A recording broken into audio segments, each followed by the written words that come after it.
Halo, welcome back to Rhapsody YouTube channel. Dalam rangka acara Indonesia Winter Music Festival 2020 bersama saya Ian Setiawan, dan tentunya saya tidak hanya sendiri. Saya ada beberapa narasumber yang akan menemani kalian semuanya, dan langsung saja saya perkenalkan untuk Anda semua yang menonton channel kita hari ini. Yang pertama adalah ada Hubert Andor sebagai founder ataupun juga CEO Rhapsody.com. Halo semuanya. Halo. Sehat. Oke, dan yang kedua kita akan beralih ke Bapak Andi Uja sebagai Trinity College London atau juga TCL Indonesia representatif. Hai Pak. Halo. Ya. Halo, sehat ya? Sehat. Sehat. Dan yang ketiga tentu akan berperkenalkan kepada kalian semuanya adalah Ibu Peggy Warman dari Hong Kong Youth Performing Arts Festival Indonesia. Halo Ibu. Halo. Cantik banget hari ini. Terima kasih ya, paling cantik nih ya. Iya, paling cantik ya sepertinya ya. Dan yang terakhir adalah ada Firdi Salim sebagai Indonesia Winter Music Festival Board of Jury Representative. Hai. Halo Mas Ian.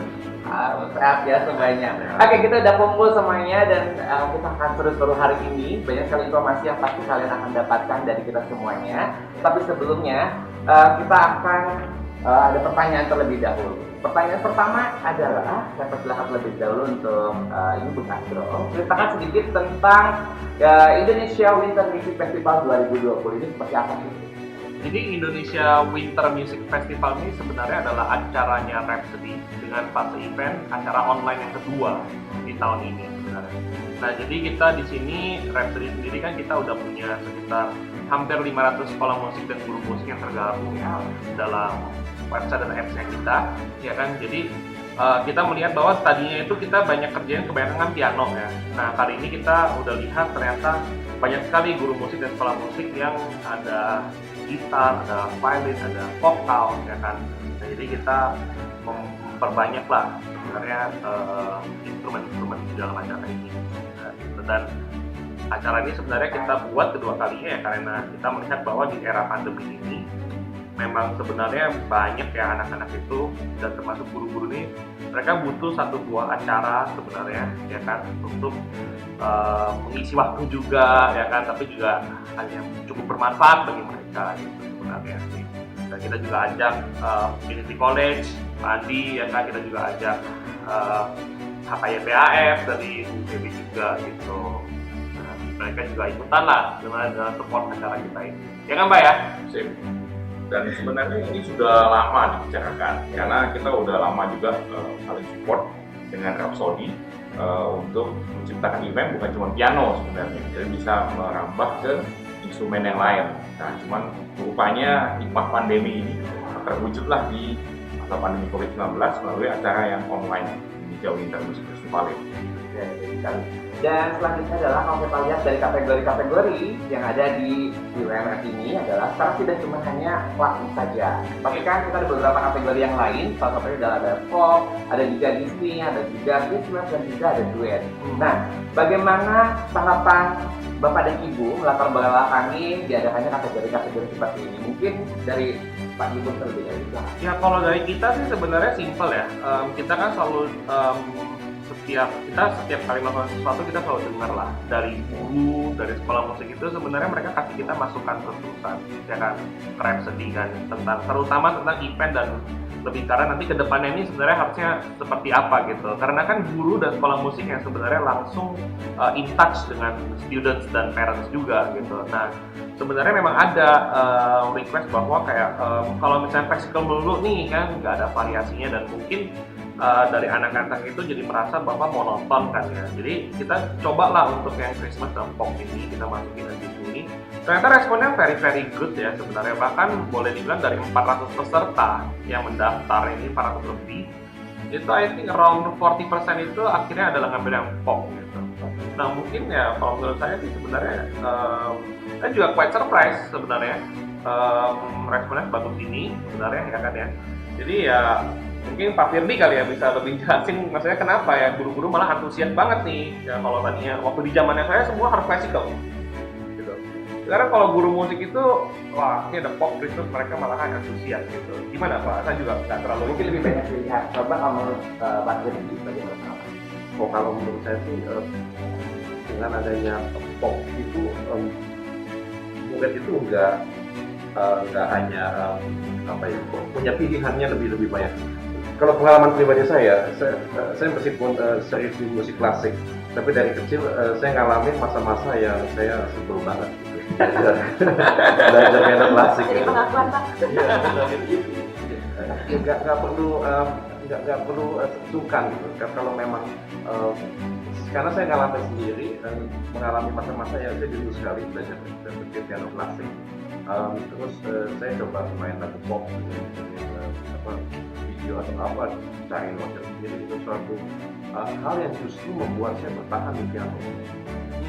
Dan kalau saya lihat murid-murid sebetulnya termasuk yang anak-anak, mereka tuh juga banyak yang punya keinginan. Mereka suka lagu ini, cuma kadang-kadang mereka ada yang suka, mereka nggak berani aja sama gurunya. Tapi ada juga anak-anak yang outspoken banget, minta diajarin dong nanti boleh ya. Kalau buat saya sih, saya akan lihat itu kira-kira dia sanggup atau enggak. Seandainya notnya ribet, itu anaknya masih belum bisa, saya akan bolehin sih katakan sebagai lagu tambahan. Kita bisa bikin lebih simple arrangementnya. Jadi benefitnya menurut saya itu melengkapi banget dari sisi klasik. Karena misalnya gitu, kalau kita lihat lagu-lagu pop, tangan kirinya itu mereka harus main accompaniment yang seperti ini. Mereka harus menunggu beberapa tahun supaya dapat lagu klasiknya. Mengolah misalnya levelnya seperti itu. Atau kadang-kadang memang tangan kanan hanya main single line melodi aja. Tapi dengan ini harus bagus. Atau kalau mungkinnya udah lebih advance, tentu mereka akan belajar main melodi secara chordal, misalnya di sini dan lain-lain. Ini melengkapi banget. Intinya kan sebenarnya terlepas dari lagunya klasik atau pop, cuma bagaimana mencapai tujuan, misalnya hal-hal yang teknik gitu, basic teknik, skill ya, terus pengolahan sound dan expressionnya gitu. Menurut saya enggak, karena nature-nya itu pop dan ada expectation, enggak seserius musik klasik. Apa sih bedanya musik klasik sama pop? Terutama mainly sih sebetulnya karena ada partiturnya aja. Ada detail yang harus tercapai gitu. Di lagu pop detailnya nggak seperti itu, tapi ada hal-hal lain justru yang nggak tertulis, yang mesti diekspresikan gitu. Dalam hal flow-nya untuk mencapai permainan yang flowing dan enak gitu. Ya saya dulu sampai ini Pak, kayak saya kan main game juga Pak, ya kan. Saya dulu sampai lagu-lagu di FF7 gitu aku main-mainin di piano gitu. Kalau minta sama guru ya nggak mungkin dapat Pak, nggak mungkin dikasih itu sebenarnya. Kadang-kadang juga kalau saya pikir guru dan sekolah musik mungkin mereka harus kejar target ya, kejar atau ujian. Jadi mau nggak mau harus selesaikan dulu ya program yang ada. Jadi kalau tapi menurut saya sih selalu baik sih, selalu lebih baik kalau muridnya sendiri yang minta dan kita ajarkan, mereka benar-benar mau ngejar sebagaimana susahnya dan dapat benefitnya. Mungkin bisa dianggap sebagai vitamin kali ya. Vitamin bener. Ada kan murid biasanya udah pertemuan berapa atau cuma udahlah gitu kan, anggap aja vitamin gitu ya kan buat mereka. Nah, menurut Ibu Fendi, tanggapannya seperti apa nih dengan kategori yang terbaru yang dilanjutkan gitu? Ya, saya setuju sekali dengan Pak Findi ya, karena saya juga sebagai pengajar, sebagai praktisi saya juga sama Pak, saya dari classical mainstream, tapi I love musical theater kalau aku dari background aku. Jadi aku sempat sekolah di luar, jadi kita ada kesempatan karena di sana di musical programnya itu berjalan dengan sangat baik ya. Music program berjalan dari high school dari Indonesia, tapi menuju ke sana kita berharap dan berdoa. Jadi saya ada kesempatan untuk main keyboard, jadi belajar klasik tapi sempat dipakai ilmu klasiknya untuk bermain keyboard dan piano untuk cover banyak bagian instrumen orkestra instrumen yang nggak ada, dan aku bermain di bawah orkestra pit. Jadi waktu itu saya mengiringi ada band, sebagian grup musical instrumentalis untuk menjadi orang yang bernyanyi dan berdansa di atas teater maksudnya gitu ya. Tapi pengalaman itu akhirnya sangat melengkapi dan mata aku terbuka dan bahwa aku tidak selalu harus berlatih di ruangan 4 kali 3 meter dengan satu piano gitu. Dan itu sangat membuat aku meneruskan musik gitu. Ya yang tadinya malah musik ada satu titik ya Pak, kalau kita jadi mulai student itu jadinya passion, jadinya kok jadi sebuah tekanan yang kayaknya aduh, will I make it or not? Will I be a lang-lang? Probably not. Maksudnya everybody has a different destiny, and Tuhan udah kasih gift yang berbeda. Dan saya merasa musical gift tidak selalu harus terbatas dan tercetak, and it has to be a concert pianist or hanya classical yang make it atau sukses. Padahal kita lihat pop music bisa menjadi sebuah industrial music yang baik ya kalau mereka adalah musisi yang tekun, maksudnya rajinnya harus ada, bakatnya harus ada tetap ya Pak ya. Jadi pop music bukan asal-asal. I think banyak sekali di Indonesia tanggapannya ada classical is the real music, musik yang beneran itu kamu bakal sukses di situ. Kalau kamu milih pop belum tentu kamu bakal berhasil di jalanan. Jadi I think itu konsep dan persepsi yang dibuang bahwa pop music sama dengan pengamen itu dulu setara itu. Oh, Cuman kayaknya sudah bergeser nih. Iya. Sekarang semakin zaman udah Generasi berubah yang ya. sekarang berbeda ya. And then of course internet punya akses ya. Mereka tinggal flip, mereka masuk YouTube. Wow. Sekarang akses untuk classical juga luar biasa, and akses untuk pop juga luar biasa, dari Spotify juga free music. Musiknya bagus-bagus kan. tapi guru zaman sekarang memang modern banget lah sebenarnya, Yes, modern. true. I mean like kayak Bukan juga iya dunia. open banget sekarang gitu. Dulu waktu zaman saya, menurut saya bilang saya bosan ke mama saya, yang ada disabet kalau saya. Betul. Disabet Betul. apanya gitu, diomelin gitu kan. Ya. Ya, yang sekarang kayaknya udah nggak pernah disabet lagi. Gitu. Orang tuanya sendiri juga lebih terbuka sih. Ya. Betul. Iya, Ya juga itu benar-benar. Dan persepsi bahwa pop musiknya berakhir menjadi pengamen misalnya gitu, atau main di band seperti biasa, sekarang udah nggak juga. Jadi musik klasik maupun musik pop dua-duanya bisa mendapatkan standar internasional yang sama Ya. dari Trinity College London. Ya. Jadi persepsi ini buat semua orang tua udah nggak berlaku. Ya. Jadi musik klasik dan pop bisa meraih suatu standar internasional yang sama. Dan oleh sebab itu nggak heran guru-guru juga semakin kreatif, anak-anaknya juga semakin berani, dari Pak Firly bilang, karena bisa berargumen juga dengan orang tuanya bahwa musik pop ini bisa kok sama, dapat sertifikasi internasional yang sama dengan musik klasik. Karena dulu mungkin hanya musik klasik yang mendapatkan sertifikasi internasional, dan orang tua pasti kepingin kan investasi anaknya belajar tidak sia-sia gitu. Nah, tapi sekarang kita semua sudah punya standar yang sama. Oke. Jadi itulah dia yang melatar belakangi bedakan kategori-kategori yang lain selain hanya dengan klasik ya. Iya, Dia ada betul. pop, dan juga Christmas. Itu tanggapannya, berikan tepuk tangan terlebih dahulu dong. Thank you. Oke, ngomong-ngomong, ini kita makin seru aja. Kita akan menyaksikan terlebih dahulu banyak sekali video penampilan dari para peserta Indonesia Winter Music Festival 2020 disponsori oleh Rhapsody Musical dan juga platform pencarian kegiatan musik dan didukung oleh Trinity College London dan juga Hong Kong Youth Performing Arts Festival dan juga WINFI, minuman sehat dan menyenangkan, dan juga Chandra Karya, pusat belanja branded spring bed sofa dan juga furniture sofa di Indonesia. Langsung saja kita menyaksikan penampilan peserta dari kategori piano klasik A.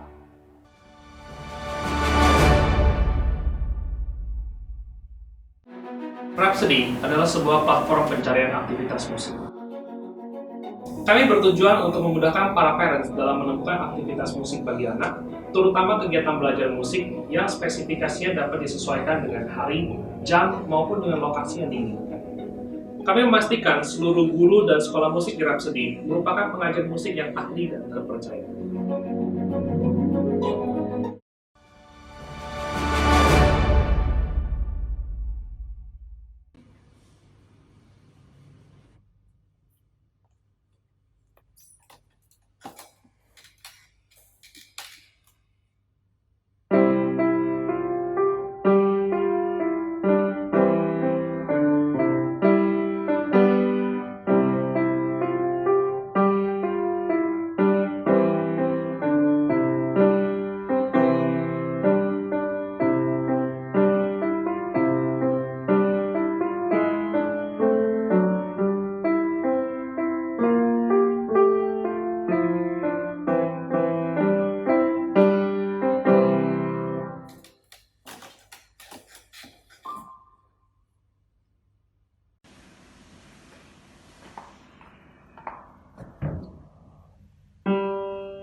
Halo semuanya, saya Andi dari International Music Exam Center, selaku perwakilan Trinity College London di Indonesia.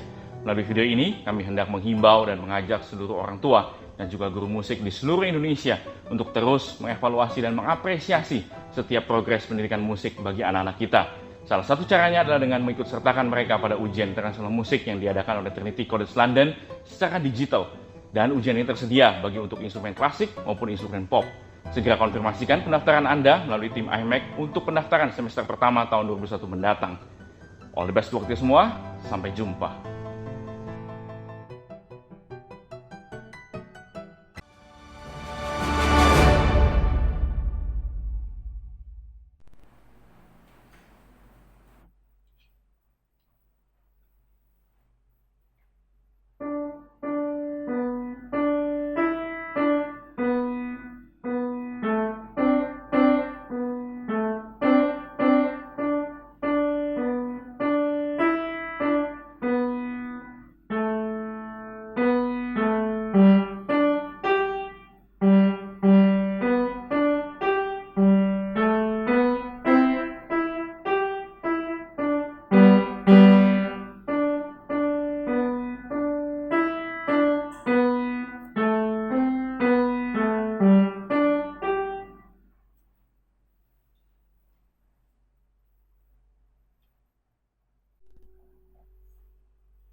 Hi,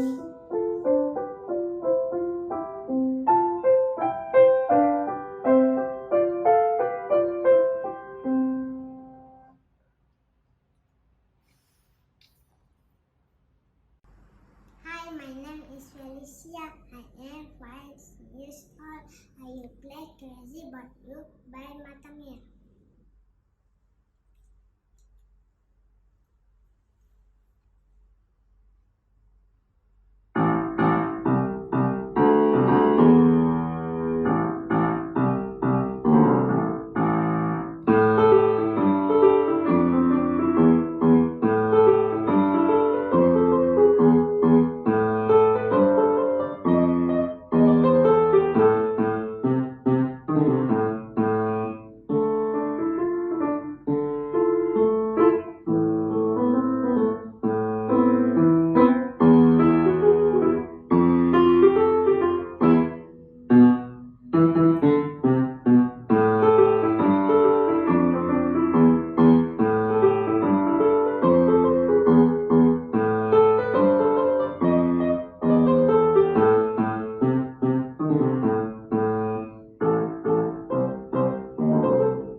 Hello everybody, I am Zoe Kalisabin and do my music Legacy.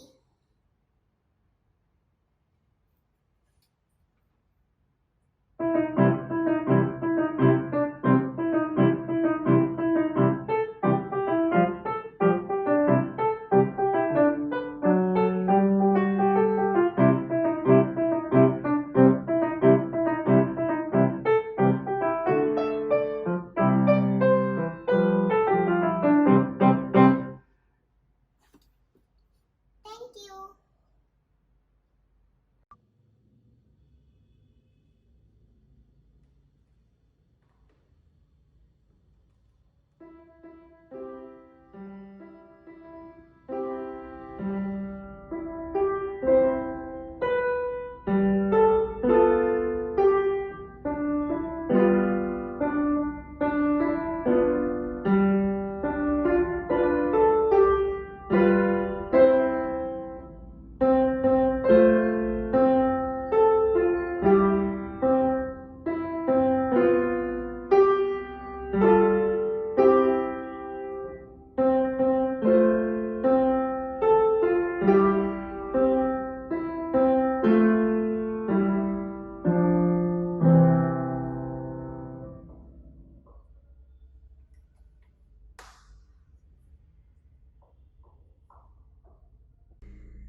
Baiklah, ada Bapak dan Ibu, barusan kita sudah menyaksikan penampilan dari para peserta kita. Boleh tepuk tangan terlebih dahulu, banyak sekali videonya. Nah, kita sudah menyaksikan penampilannya dan sekarang kita akan lanjutkan lagi berbincang-bincang terlebih dahulu karena ini makin banyak hal-hal seru tentunya yang mungkin bisa para penonton bisa lihat langsung ya seperti apa. Nah, untuk selanjutnya adalah saya penasaran sih apa yang membedakan dengan festival online ataupun juga festival offline menurut tanggapannya dari Bapak Yubel? Sebenarnya kalau dibilang beda online dan offline tuh boleh dibilang beda jauh ya.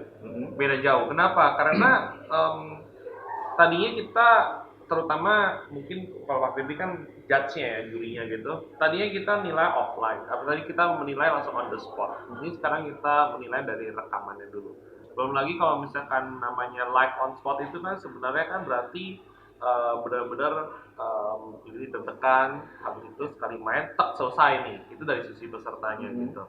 Kalau video kan kita pasti akan seek for perfection kan ya. Kita akan cari yang perfect, yang paling bagus. So it will require a lot of take and retake gitu.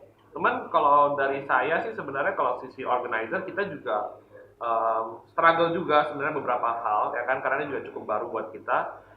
Segala sesuatu yang tadinya bisa let's say sehari selesai ini sekarang nggak bisa sehari selesai semuanya. Belum lagi kalau misalnya permasalahan kayak misalkan logistik lah untuk piala segala kayak gitu-gitu, itu semua jadi different issue lagi sebenarnya. Tadinya banyak isu yang nggak ibaratnya tuh pas offline itu nggak ada, ini sekarang jadi ada lagi semuanya. Tapi so my point is it's a very different event ya, baik offline maupun online. And experience-nya totally different. The experience totally different gitu. I believe itu mungkin dari Pak Firly maupun Bu Feby, maupun Pak Andi mungkin lebih tahu akan punya jawaban yang lain juga gitu. Tapi for us, it's totally different experience gitu. It's a music experience tapi it's still totally different. Nah, menurut Ibu Feby bagaimana tanggapannya mengenai offline ataupun juga online? Dari perspektif sebagai examiner or educator, saya pikir saya juga merindukan euforianya sebenarnya kan, tepuk tangannya gitu ya, naik ke panggung, segala stagingnya itu yang hilang, jadi mungkin esensinya itu hilang. Tapi saya pikir online offline itu ya plus minus ya. Cuman pada saat ini kan mau nggak mau karena pandemi gitu ya untuk keselamatan semua orang. Nah, tapi dari perspektif sekarang sebagai organizer, terutama saya mewakili international platform for performing at festival, terutama yang dari Hong Kong ini, saya pikir begini, prestige dan pencapaiannya itu tidak berubah, betul ya? Karena yang Hong Kong ini juga mereka adakan live Pak, jadi di Facebook Live atau YouTube Live, jadi benar-benar bisa menyaksikan sang juri menilai secara live juga sih, gitu, walaupun recording. Dan saya pikir untuk anak-anak yang tadi retake itu bisa frustasi sampai stres, sampai nangis dan sebagainya, tapi itu membuat anak lebih bekerja keras saya pikir ya, dan mereka sendiri jadi aku kok kurang ini gitu, kadang jadi evaluasi Pak ya, dan buat kita kadang-kadang 1 menit lagu tuh belum sempat tulis ya, tapi karena video bisa replay lagi ya, kita juga senang juga ada sisi online itu. Nah itu yang pengalamannya Pak Firly itu pasti itu ya, saya udah pernah ngejuri secara online offline pasti itu. Iya, kalau ya tentu topik ini perspektifnya banyak. Kalau dari sisi juri sih, experience-nya lebih sebetulnya kualitas penjuriannya akan lebih baik, karena kita bisa lihat nonton ulang gitu kalau untuk memastikan sesuatu. Kalau secara juri sih biasanya di kompetisi offline karena jumlah peserta yang banyak sekali, jadi kita sebetulnya butuh coretan gitu. Karena kalau pesertanya ada 60 kan yang nomor 1 sekian, tapi yang nomor 30 mungkin benchmarknya bisa berbeda gitu. Sedangkan prosesnya harus tetap berjalan. Jadi kita harus ada kadang-kadang ada komprominya di situ. Sedangkan kalau offline kita bisa kalau menurut saya lebih punya perspektif per kategori itu lebih menyeluruh gitu. Kadang-kadang ada pieces yang sama sekali berbeda. Ada satu yang agak semi classical, kadang-kadang yang satu ada anak yang advance banget mainnya serius classical.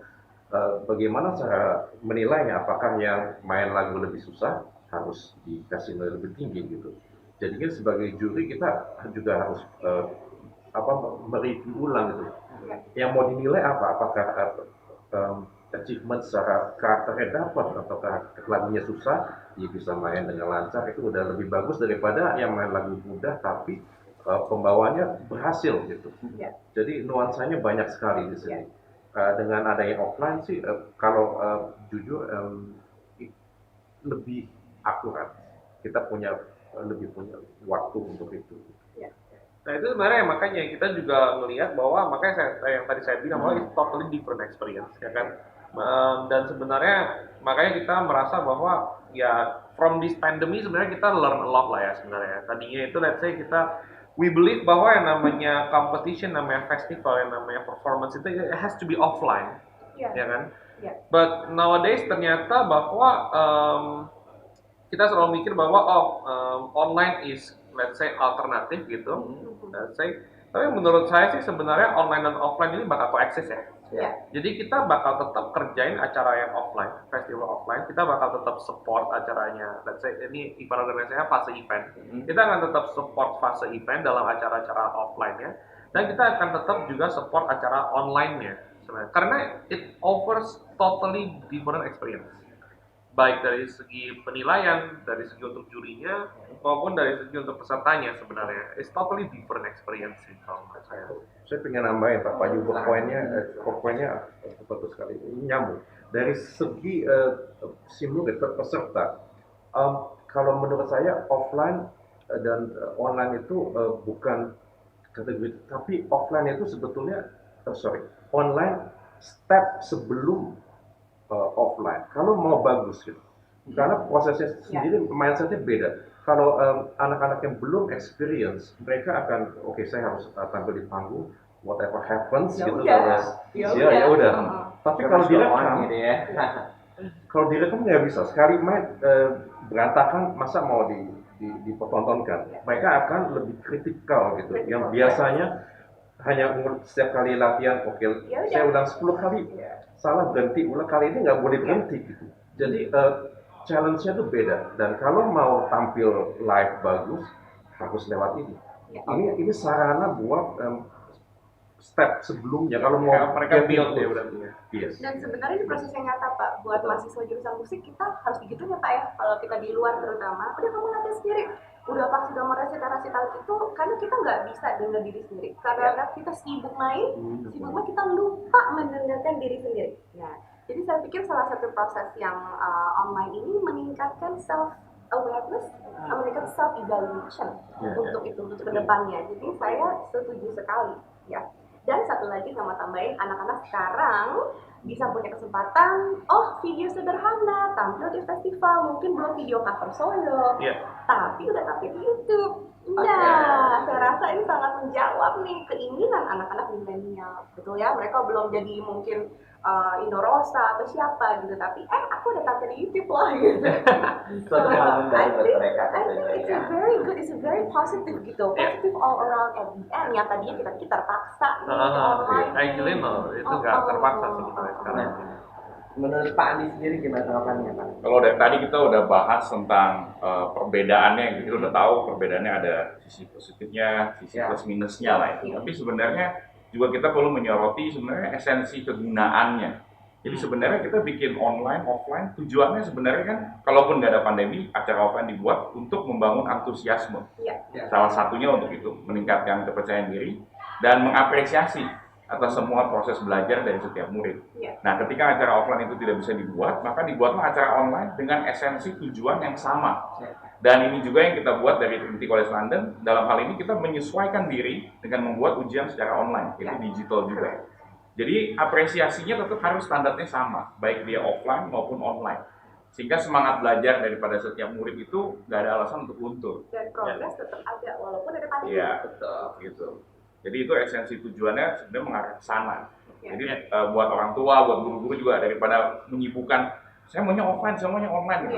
Karena muridnya juga jadi bingung, orang tua juga mungkin jadi supportnya juga mungkin nggak maksimal. Nah, lebih baik tetap dimaksimalkan, ikutin aja. Ya adanya event ini kita kan berkolaborasi ya dari Rhapsody menciptakan satu ekosistem pendidikan musik yang terus maju di Indonesia sebenarnya. Dan kami di College London juga mendukung hal tersebut. Gitu. Baik, ini seru banget nih. bincang-bincang bareng Bapak dan Ibu yang ada di sini. Oh, luar biasa sekali. Dan semoga semua penonton yang ada di rumah atau juga dimanapun bisa mendapatkan poin yang sudah disampaikan oleh para narasumber kita hari ini. Nah, tentunya untuk moms yang ada di rumah atau juga dimanapun berada, jangan lupa daftarkan putra putrinya untuk les offline ataupun juga online-nya, dan juga bisa visit langsung ke www.rhapsody.co atau juga bisa DM langsung di Instagramnya Rhapsody, kita akan tampilkan di sini. Dan selain itu juga bisa dapatkan langsung diskonnya sampai 30% untuk biaya les bulan pertamanya. Sesaat lagi kita akan umumkan siapakah peraih Diamond Award, Gold Award, dan juga Silver Award di Indonesia Winter Music Festival 2020. Untuk peraih Diamond Award akan menjadi finalis di Hong Kong Youth Performing Arts Festival 2021 mendatang. Langsung saja kita akan umumkan, ini dia para pemenangnya.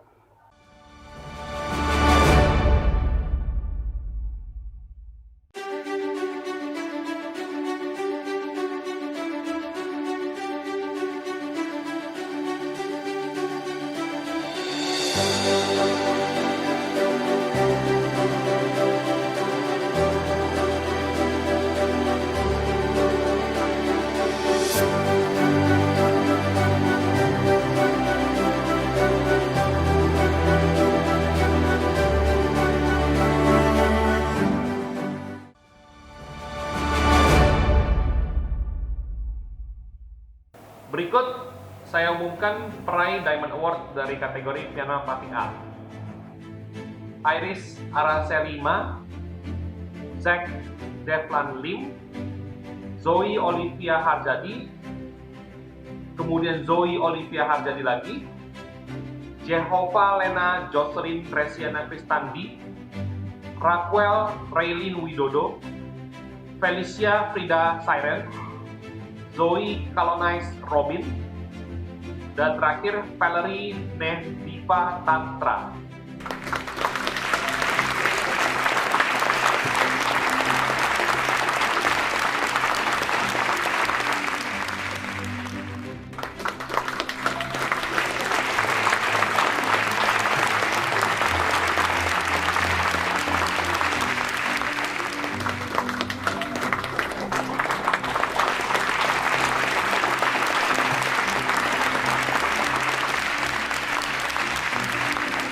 Selamat kepada para pemenang kategori piano klasik A. Baik, itu aja pengumuman para pemenang yang sudah disampaikan oleh para narasumber. Terima kasih untuk Bapak, Ibu, semua yang sudah hadir di sini. Tepuk tangan terlebih dahulu. Wah, luar biasa sekali. Dan juga tentunya kami mengucapkan terima kasih kepada seluruh peserta, guru, dan juga orang tua. Dan event ini diselenggarakan oleh Fase Event dan disponsori oleh Rhapsody.com, platform pencarian kegiatan musik, dan didukung sepenuhnya oleh IMEX sebagai perwakilan dari Trinity College London, Hong Kong Youth Performing Arts Festival, Winti, minuman sehat dan menyegarkan, dan Chandra Karya, pusat belanja branded spring bag, sofa, dan furniture terlengkap di Indonesia. Jangan lupa untuk share, subscribe, dan juga follow Rhapsody YouTube channel. Saya mengucapkan terima kasih, sampai jumpa lagi di event selanjutnya. Terima kasih.